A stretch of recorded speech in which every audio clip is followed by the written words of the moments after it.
പിതാവിൻ്റെയും പുത്രൻ്റെയും പരിശുദ്ധാത്മാവിൻ്റെയും നാമത്തിൽ ആമേൻ. ദിവ്യാനീശയിൽ ഏറ്റവും സ്നേഹമുള്ളവരെ, ഇന്ന് ലോകമെങ്ങും വിശ്വ പിതാവിന് തിരുനാൾ ആഘോഷിക്കുകയാണല്ലോ, മരണ തിരുനാൾ.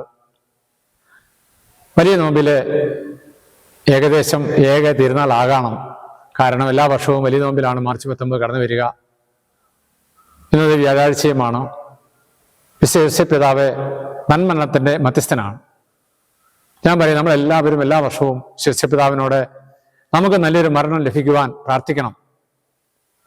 ഒരുങ്ങിയുള്ള മരണം അത് വലിയ അനുഗ്രഹമാണ്. പ്രത്യേകിച്ച് യേശുപിതാവിൻ്റെ മരണത്തിനൊരു പ്രത്യേകത, യേശുപിതാവിൻ്റെ മരണത്തെ പരിശുദ്ധ അമ്മയും ഉണ്ണീശോയും നോക്കി നിന്നു, കൂടെ ഉണ്ടായിരുന്നു. നമുക്ക് അങ്ങനെ ഒരു മരണമല്ലേ വേണ്ടിയത്? അങ്ങനെ ഒരു മരണം കിട്ടിയാൽ അത് അനുഗ്രഹമല്ലേ? ചിലരെങ്കിലും മരണത്തെ ഭയപ്പെടുന്നതിൻ്റെ കാരണം അവിടെ ജീവിച്ചിരുന്നപ്പോൾ മരണത്തിനായിട്ട് ഒരുങ്ങിയിട്ടില്ല, നല്ല മരണത്തിനായിട്ട് പ്രാർത്ഥിച്ചിട്ടില്ല എന്നുള്ളതാണ്. ചെറുപ്പത്തിൽ മാതാപിതാക്കന്മാർ പ്രാർത്ഥിപ്പിക്കില്ലേ, ഈശോ മറിയ യോസേപ്പെ പെട്ടെന്നുള്ള മരണത്തിൽ നിന്ന് രക്ഷിക്കണമെന്ന്?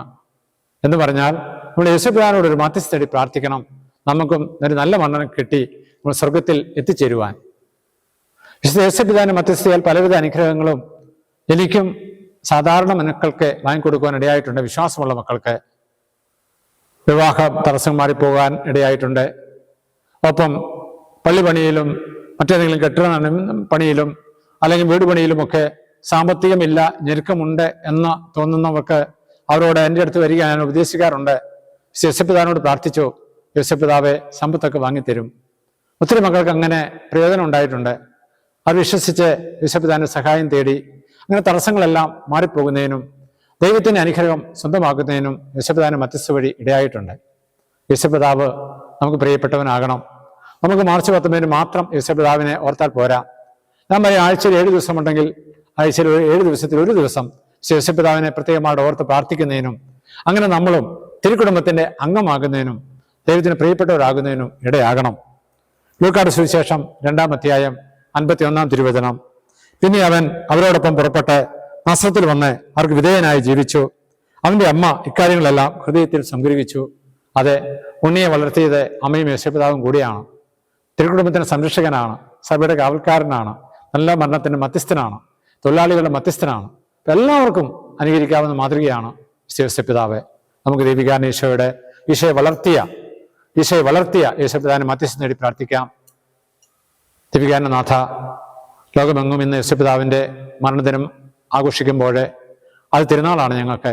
കാരണം ഞങ്ങളുടെയും മരണം, ഞങ്ങൾക്കും സ്വർഗത്തിലിടം, ഞങ്ങൾക്കും നല്ല മരണത്തിന് മധ്യസ്ഥനായിട്ട് ഒരു പിതാവിനെ ലഭിച്ചു. അതുകൊണ്ട് തന്നെ ഞങ്ങൾ സന്തോഷിതരാണ്. നല്ല മരണം ലഭിക്കുന്നതിനും ഈ ഭൂമിയിൽ നല്ല ജീവിതം നയിക്കുന്നതിനും അതിൻ്റെ പ്രതിഫലമായി സ്വർഗം സ്വന്തമാകുന്നതിനൊക്കെ ഇടയാകട്ടെ. വിശുദ്ധ യേശുപിതാവേ, ഞങ്ങൾക്ക് എല്ലാവർക്കും വേണ്ടി ഈശോയോട് പ്രാർത്ഥിക്കണമേ. യേശുപിതാവിന്റെ മധ്യസ്ഥതയാൽ ദിവികാനനാഥൻ ഞങ്ങളെ ആശീർവദിച്ച് അനുഗ്രഹിക്കട്ടെ. നമ്മുടെ കർത്താവ് യേശു മിശിഹായുടെ കൃപയും പിതാവായ ദൈവത്തിന്റെ സ്നേഹവും പരിശുദ്ധാത്മാവിന്റെ സംസർഗവും നമ്മെല്ലാവരും കൂടി ഉണ്ടായിരിക്കട്ടെ, എപ്പോഴും എപ്പോഴും എന്നേക്കും. ആമേൻ.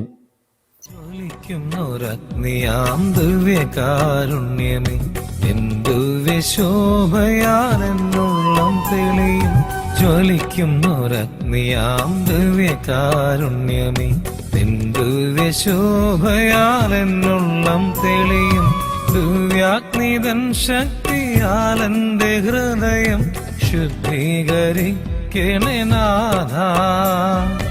ദിവ്യാഗ്നിതൻ ശക്തിയാലെന്റെ ഹൃദയം ശുദ്ധീകരിക്കണേ നാഥ. ദിവ്യകാരുണ്യനാഥ.